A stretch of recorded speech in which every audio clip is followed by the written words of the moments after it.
Hi, thanks for linking into this fortnight's video blog. Glad you have. I'm actually recording this interstate. A few days ago, I actually got on a real plane with real pilots and real flight attendants and real turbulence, and so I'm recording this away from home. So glad you've linked in. And this is the third of a series of three looking at the whole area of culture, which I think is so crucial in any organisation. The third of a trilogy, if you like. The first one we looked at was that good culture paves the way forward. And we defined culture as unspoken shared values. And secondly, we looked at the fact that as a leader, you are the chief curator of culture in your organisation. And this one is just a simple statement. It's an all-encompassing statement that culture impacts everything. There's not one thing I can think of in your organisation where culture won't impact. It impacts everything. And that's why it's important to have a really good read on your culture.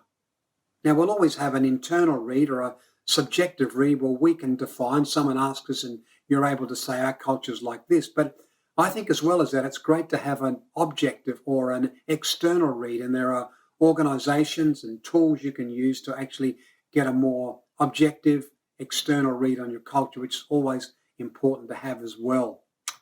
So let me just share a couple, say three more thoughts on culture before we finish this trilogy. The first one is this, that good culture leads to ownership rather than compliance. It leads to ownership rather than compliance. Good culture is culture that's really set from the ground up, from the grassroots up, and not just imposed by leadership. It's important to do that. I think back to on one occasion when I got together all of our staff in smaller groups and asked basically two simple questions. When you come to work, what do you find in our culture you wish was missing? And then the corollary, when you come to work, what's missing in our culture that you wish was there?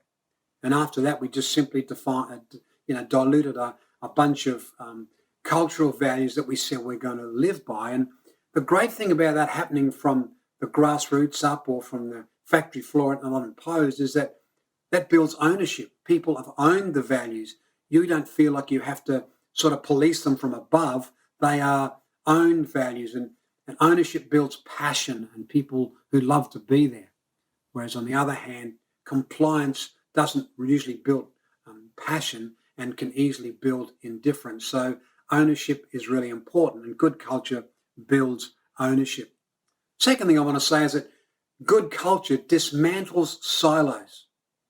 In many organizations, you find, instead of an organization, you find a group of mini organizations or silos where people are comparing or competing with one another for vying for kudos, vying for attention, vying for resources, vying with ideas, whereas good culture develops processes, practices, and prioritization, which puts things in a row as to when they're to be achieved, and everybody owns that.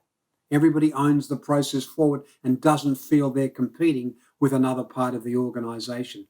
Good culture does that, dismantles silos. And thirdly, I want to say is that good culture breeds contentment in the staff. Good culture breeds contentment in the staff, and the corollary is that bad culture often breeds discomfort or even dysfunction and certainly uncertainty. And already we've got enough uncertainty in this COVID season. We don't need a lot more in that process. But poor culture will bring more uncertainty in the whole organisation. Whereas healthy values and healthy behaviours will bring fulfilment and a sense of achievement together, which is what you want in an organisation and can be gold for any workplace. So for me, I can't stress enough that in any organisation, not-for-profit, church or business, culture impacts everything. It does impact everything. Hey, I want to say thanks for linking in for me and written blogs and video blogs the last few months. Really appreciate that. This is the last one for the year. I hope they've helped. If they have, then please feed back to me on Facebook or LinkedIn or the website timhanna.com.au.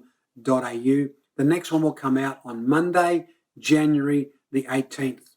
Let me just say one more thing, and this has been a tough year. It's been a crazy year. And well done for getting through it. Well done for getting through this year. Really appreciate that. But at the end of each video, you've heard me mention things like stay well, take care. And then I've mentioned the word hope.